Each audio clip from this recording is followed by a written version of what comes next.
Hello po, magandang umaga po sa inyong lahat.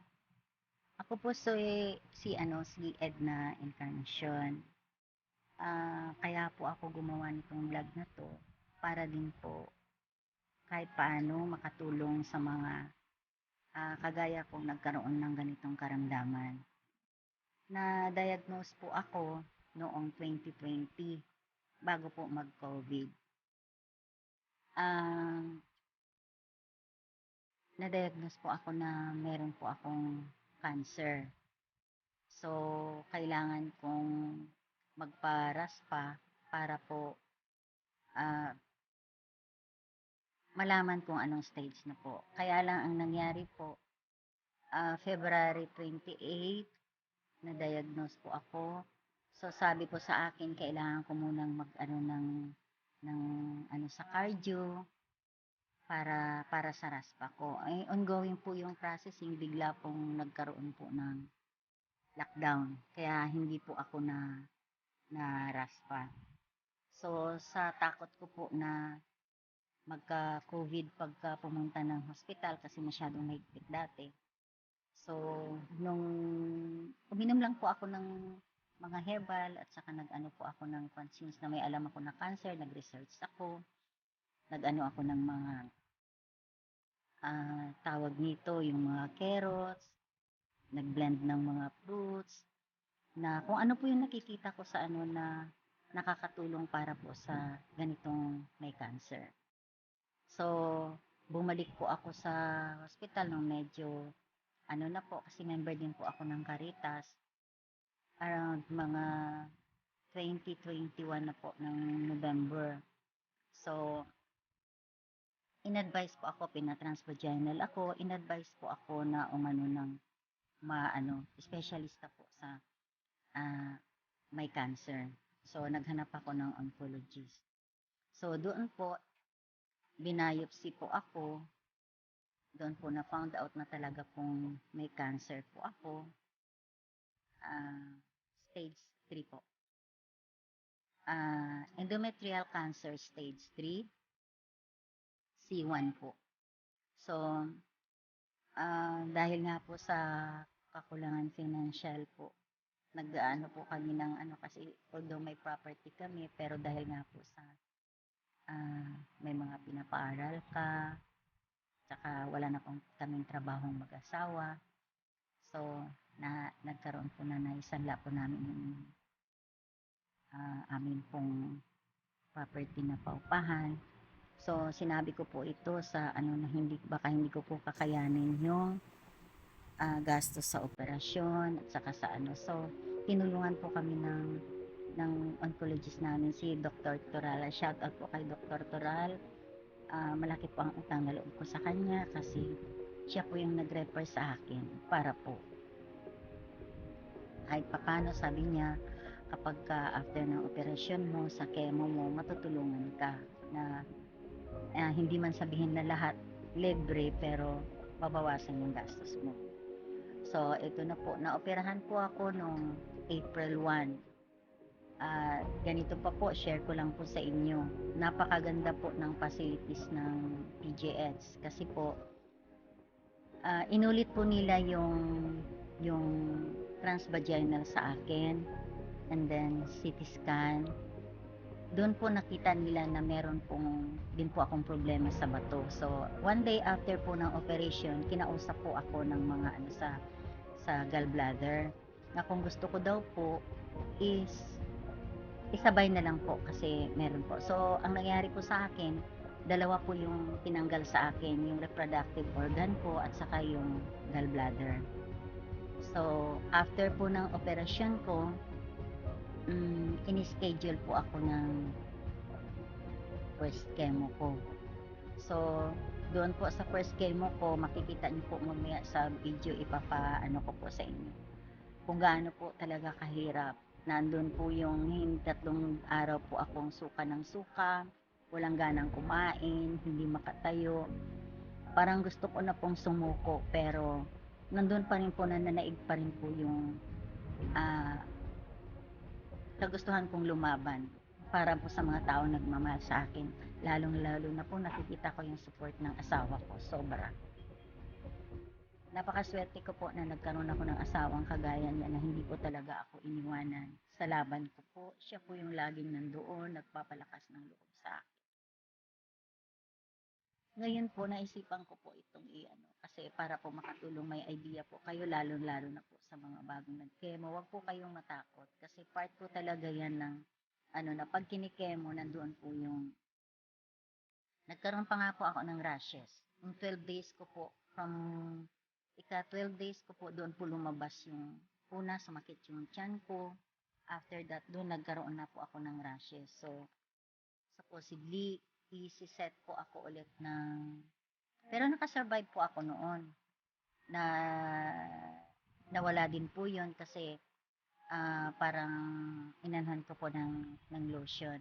At saka bumalik po ako sa doktor.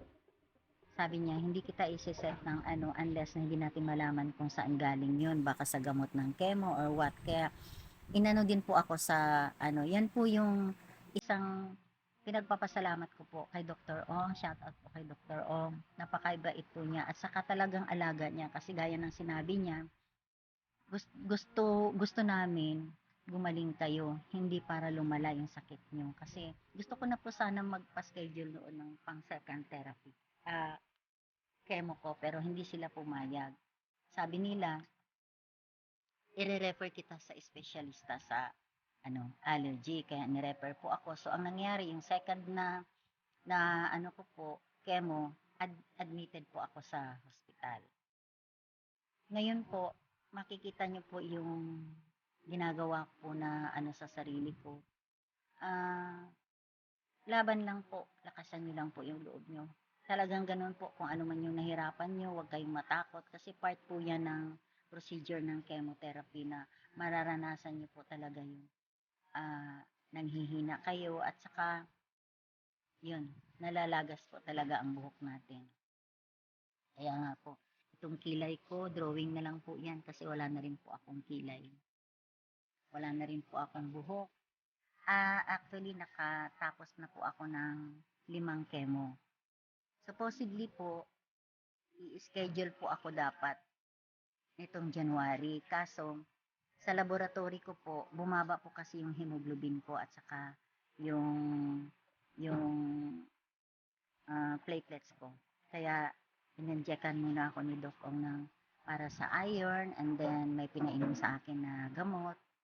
Kaya, follow-up check-up ko po sa January 13. Um, kaya ako po gustong mag-vlog kasi gusto ko pong makatulong sa iba na ah, mahirap sa kanila tanggapin pagka nagkaroon ng ganito. Huwag po kayong matakot kasi sa panahon po ngayon, basta po makipag ano lang po kayo sa doktor nyo, marami pong nakakasurvive. Tingnan nyo po ako, nakalimang chemo na ako. So after nito, pag matapos ko yung ikalimang chemo ko, radiation naman po. Sa mga gusto pong magtanong sa akin, message lang po kayo. Handa ko po kayong sagutin kung ano po yung mga katanungan nyo base po sa naranasan ko, kung ano po yung dapat na niluluto natin na pagkain para po makatulong sa atin, kung ano po yung ginagawa. At saka, huwag po kalimutan yung pagdarasal. Kasi una sa lahat, siya lang po ang makakatulong sa atin, wala na pong iba. Kung gustuhin niya po na ano. Kaya, dapat po manalig po tayo sa Kanya, humingi po tayo sa Kanya ng tulong. Sa pagising po natin sa umaga, magpasalamat po tayo, nagising pa po tayo. Sa gabi bago matulog, magdasal din po tayo na sana po sa pagtulog natin, magigising pa po tayo sa umaga. Kahit anong oras po pwede po tayong magdasal, humingi ng tulong na sana, lalong-lalo na po kapag nararamdaman nyo na po yung hirap, wala po kayong ibang dapat na gawin kundi magdasal. And then, tulungan din po natin yung sarili natin sa umaga mag-exercise, magpainit sa araw, at saka po kumain po ng tamang pagkain. Iwasan na po natin yung mga unhealthy foods, lalo na po yung mga preservatives, at Saka wag na po tayong kumain ng mga hilaw na pagkain, yung mga sunog, yun po.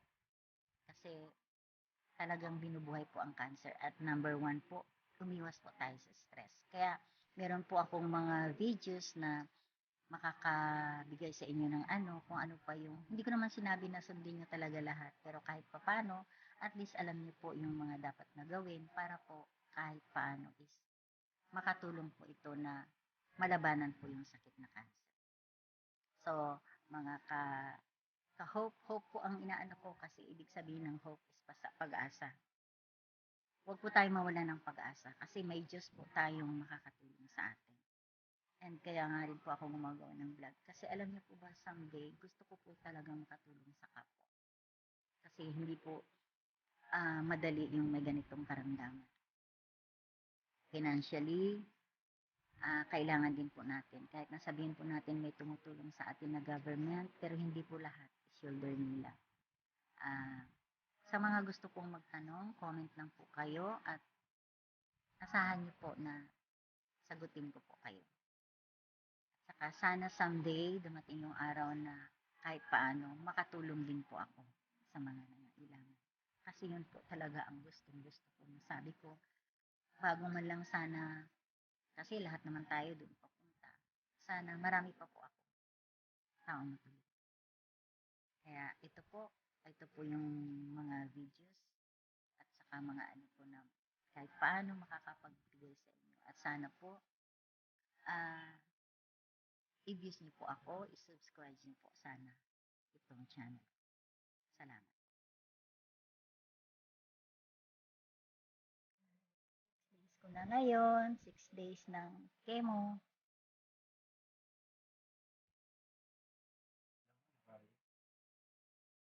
Inshallah.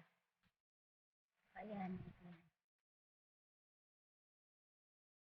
Medyo walang panglasa, walang ano yung tuhod, hina, pero kain lang. Oh, ito na yung nangyayari, nagka 2 weeks ko na pagkatapos ako nag-chemo. Yan na, unti-unti nang nalalagas yung hiek ko.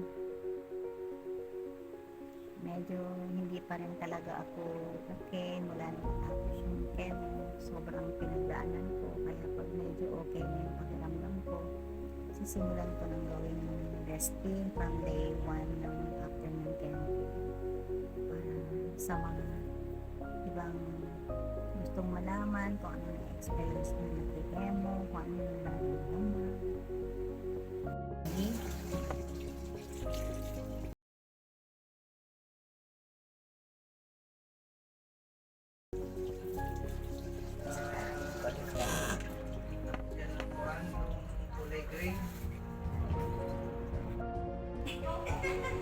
Hi! Hello! Good morning po mga ka-hope. Nandito po ako ngayon sa baba, sa swimming pool. Bali maliligo, part ng exercise ko. Ayan, yung mga kasama kong maliligo. Yun. Hi, Ye! Yan. Maliligo kami kasi para medyo maulan-ulan nga lang. Nandito po ako ngayon sa condo.